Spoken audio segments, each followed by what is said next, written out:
안녕하십니까. 부산 큰솔라비 강지원입니다. 제가 독서 모임을 운영한 지 2년 6개월이 지나고 있습니다.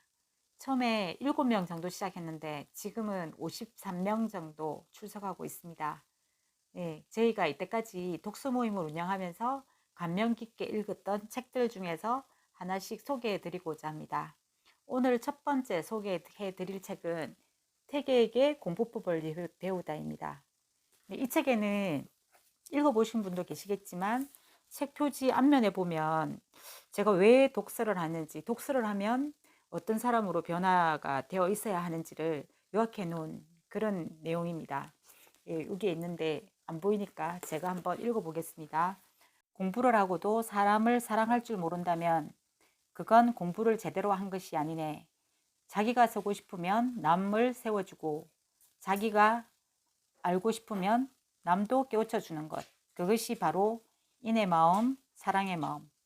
이것이 바로 독서를 하는 사람의 마음가짐이 아닐까 생각합니다.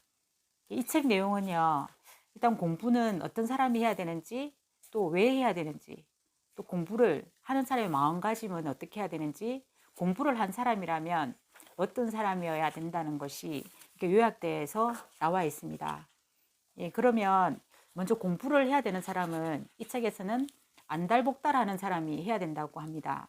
예, 공부를 하는 이유도 마찬가지겠지만 독서를 하는 것도 본인이 하고 싶어야 하는 것이지 누가 옆에서 하라고 한다고 하는 것이 아닙니다. 저도 예전에 누군가 독서를 권유했을 때 독서를 왜 하나? 독서는 정말 따분하고 재미없는 것인 줄 알았습니다. 근데 어느 날 제가 독서를 해야겠다는 생각을 하고부터는 남이 하라고 하지 않아도 스스로 알아서 지금 현재 독서를 하고 있습니다.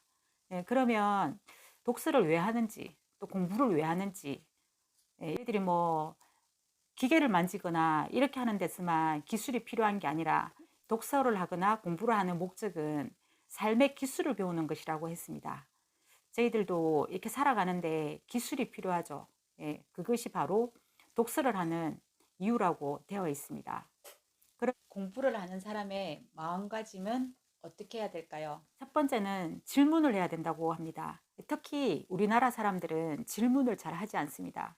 그냥 주입식 교육이 되다 보니까 질문을 잘 하지 않는데 저희들 책을 읽다 보면 뭐 그냥 저자가 써놓은 대로 아 그런가 보다 이렇게 많이 하는데 질문을 많이 하라고 합니다. 독서나 공부는 질문에서부터 시작된다고 합니다. 그리고 두 번째는 스스로 한계를 짓지 말라고 합니다. 저 같은 경우에도 개인적으로 한계를 참 잘 짓는데 저가 할 수 있을까 과연 그 사람은 할 수 있지만 난 할 수 없다 이렇게 생각한 경우가 많습니다. 그게 바로 저를 한계를 미리 짓는 것입니다. 해보지도 않고 근데 여기도 보면 책을 계속 읽고 처음에는 고비도 있고 포기하고 싶기도 하지만 그것을 지속적으로 하다 보면 즐길 수 있는 단계까지 간다고 합니다.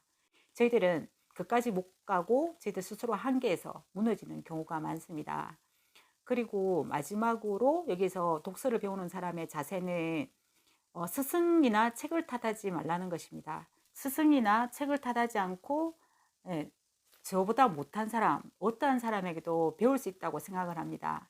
하지만 제대로 되지 않는 사람들은 그냥 안 되면 아, 책이 나빠서 그렇지 또는 스승이 나빠서 그렇지 이렇게 남 탓을 합니다.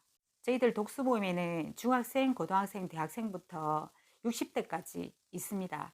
얼마 전에 저희들이 중학생이 앞에서 발표를 했는데 저희들이 막 가슴이 뭉클해서 눈물을 흘리고 했습니다. 저희들이 감히 생각하지 못했던 것을 그 중학생이 발표를 한 걸 보고 저희들이 얼마나 어린 아이들의 마음을 모르고 있었나 그런 생각을 했습니다. 그런 걸 보면서 아무리 나이가 어려도 배울 것이 있다. 그때 많이 느꼈습니다. 독서를 한 사람은 어떤 사람이 되어야 할까요? 아까 처음에 제가 말씀드렸던 그 내용이죠. 예, 사람을 사랑할 줄 모르는 사람은 제대로 독서를 한 것이 아니다. 내가 쓰고 싶으면 남을 세워주고 내가 알고 싶으면 남을 깨우쳐주는 그런 사람이 독서를 한 사람입니다. 그런데 독서를 하다 보면 어떤 사람들은 천 권을 읽어도 변하지 않는다 이런 사람이 있습니다. 그렇지만 여기도 보면 이런 내용이 있습니다. 삶이 되게 이황 선생님에게 묻습니다. 선생님, 그 책을 다 아는 내용인데 왜 자꾸 보십니까? 이렇게 물으니까 책 내용만 다 안다고 아는 게 아니라 실제로 그 책 내용을 적용해야지 아는 거라고 얘기를 했습니다. 독서를 하는 것도 마찬가지입니다. 실제로 그 책을 읽고 내 삶에 적용을 시켜야지 삶이 변화가 됩니다. 저는 이 책을 읽고 또 감명 깊게 본 내용이 있습니다.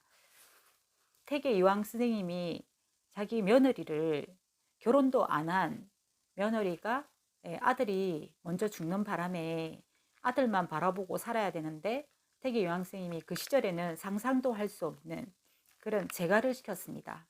왜 그러냐면 물론 얘를 중시하는 그런 분이지만 남이 불편해하면 그것은 안 맞다고 해서 실천을 하신 것입니다.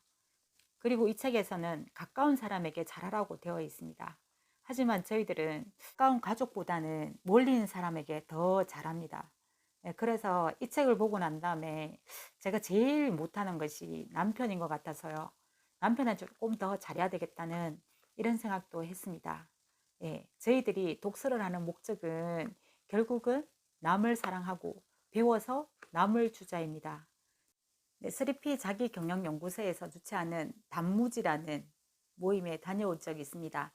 단무지는 단순 무식하게 지속적으로 독서를 하는 모임입니다.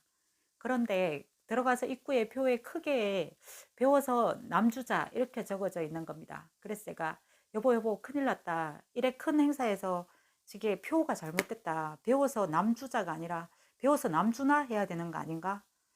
계속 그 표가 눈에 들어오는 겁니다.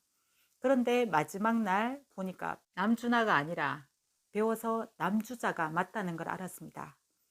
결국은 독서는 배워서 남을 주자는 게 독서의 목적이라고 생각합니다. 하지만 어떻게 해야 되는지 모르겠다. 이렇게 생각하시는 분들은 이 책을 읽고 많은 도움이 되셨으면 합니다. 오늘 책 퇴계의 공부법을 배우다는 이것으로 마치겠습니다. 감사합니다.